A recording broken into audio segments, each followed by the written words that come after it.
bank must maintain legally required reserves equal to a prescribed percentage of its deposits. It then quantifies this by stating, under current regulations, the reserve requirement against most transaction accounts is 10%.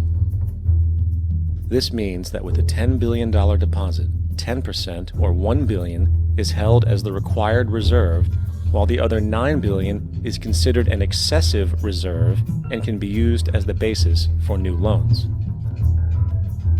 Now, it is logical to assume that this $9 billion is literally coming out of the existing $10 billion deposit. However, this is actually not the case. What really happens is that the $9 billion is simply created out of thin air on top of the existing $10 billion deposit. This is how the money supply is expanded. As stated in modern money mechanics, of course they, the banks, do not really pay out loans from the money they receive as deposits. If they did this, no additional money would be created. What they do when they make loans is to accept promissory notes, loan contracts, in exchange for credits, money, to the borrower's transaction accounts. In other words, the $9 billion can be created out of nothing simply because there is a demand for such a loan and that there is a $10 billion deposit to satisfy the reserve requirements. Now, let's assume that somebody walks into this bank and borrows the newly available $9 billion.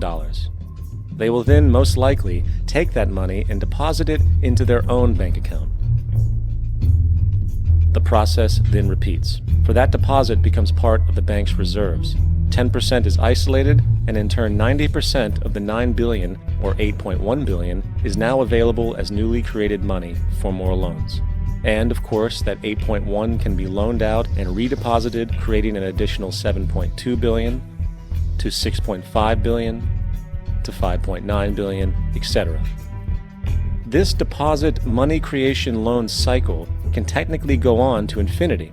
The average mathematical result is that about $90 billion can be created on top of the original $10 billion. In other words, for every deposit that ever occurs in the banking system, about 9 times that amount can be created out of thin air. Money jitters?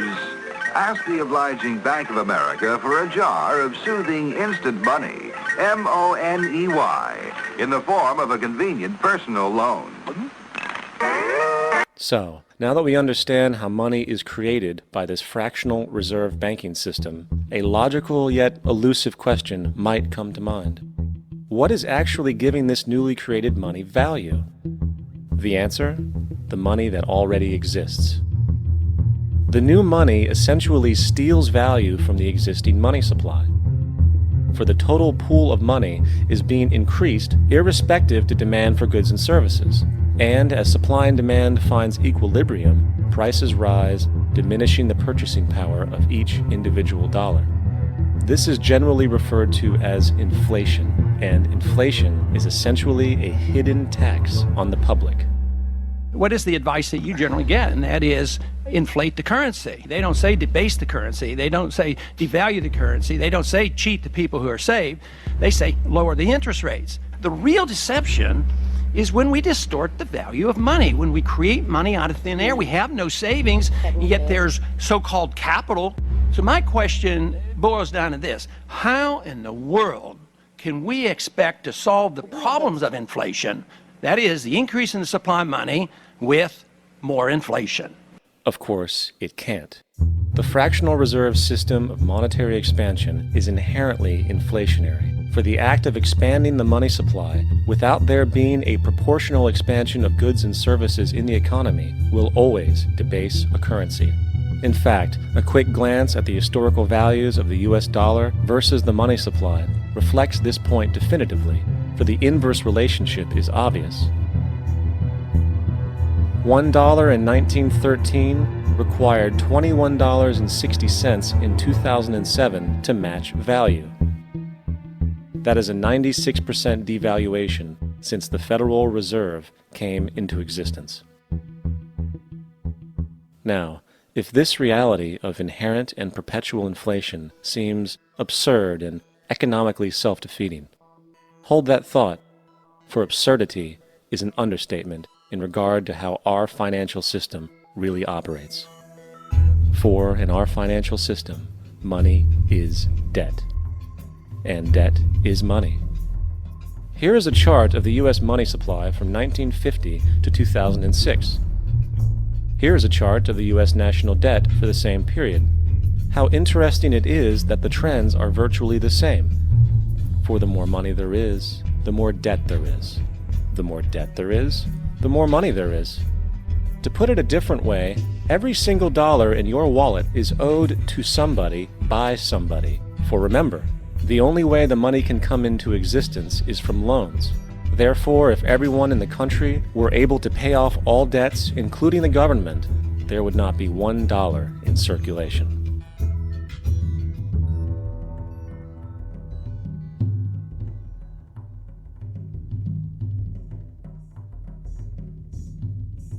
In fact, the last time in American history the national debt was completely paid off was in 1835 after President Andrew Jackson shut down the central bank that preceded the Federal Reserve. In fact, Jackson's entire political platform essentially revolved around his commitment to shut down the central bank, stating at one point, "The bold efforts the present bank has made to control the government are but premonitions of the fate that awaits the American people, should they be deluded into a perpetuation of this institution or the establishment of another like it."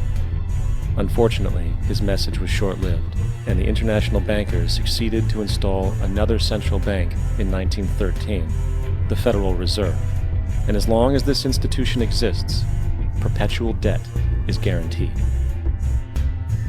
Now, so far we have discussed the reality that money is created out of debt, through loans. These loans are based on a bank's reserves, and reserves are derived from deposits. And through this fractional reserve system, any one deposit can create 9 times its original value, in turn debasing the existing money supply, raising prices in society. And since all this money is created out of debt and circulated randomly through commerce, people become detached from their original debt, and a disequilibrium exists where people are forced to compete for labor in order to pool enough money out of the money supply to cover their costs of living. As dysfunctional and backwards as all of this might seem, there is still one thing we have omitted from this equation. And it is this element of the structure which reveals the truly fraudulent nature of the system itself: the application of interest. When the government borrows money from the Fed, or when a person borrows money from a bank, it almost always has to be paid back with accrued interest.